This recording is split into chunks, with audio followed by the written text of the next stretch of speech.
Yəni uzağı bir neçə saat çəksin bu təmir prosesi. Təbii ki, yəni 3 günlərlə yox. Bəli, elə həyati əhəmiyyət kəsb edən məsələlərdən biri də, yəni bu məqamlar həyatımızda çoxdur, aydın təbii ki, hamilə qadınlardan söhbət gedir. Hamilə qadınların daha çox istirahətə ehtiyacının olması da şübhəsizdir. Həkim tövsiyələri bunu deməyə əsas verir. Maraqlıdır ki, bütün bu hallar iş mühitində nəzərə alınırmı? Yəni hamilə qadınların iş rejimində hər hansı bir fərqlilik varmı? Gəlin süjetə birlikdə baxaq.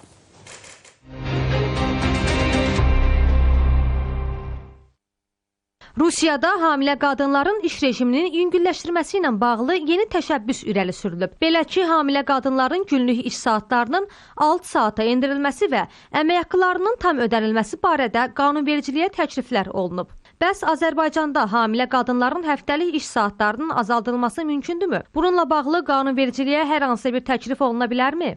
Hesab edirəm bununla bağlı addım atmaq olar və bizdə də hamilə və südəmə körpəsi olan qadınları iş həftəsini 30 saata endirmək olar. Çünki iş saatı az olarsa, ana istirahət eləmək imkanı da qazanır, uşağını yedirtmək imkanları qazanır.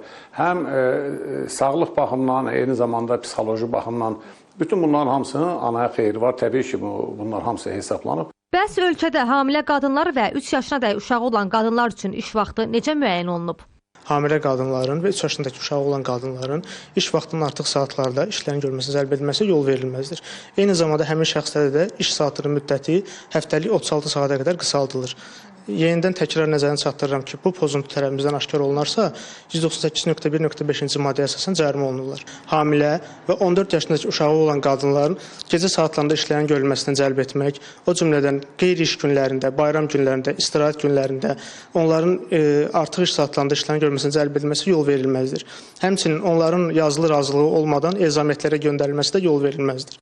Qeyd edək ki, hamilə qadınlar və 3 yaşına dək uşağı olan qadınları işdən çıxarmaq qadağandır.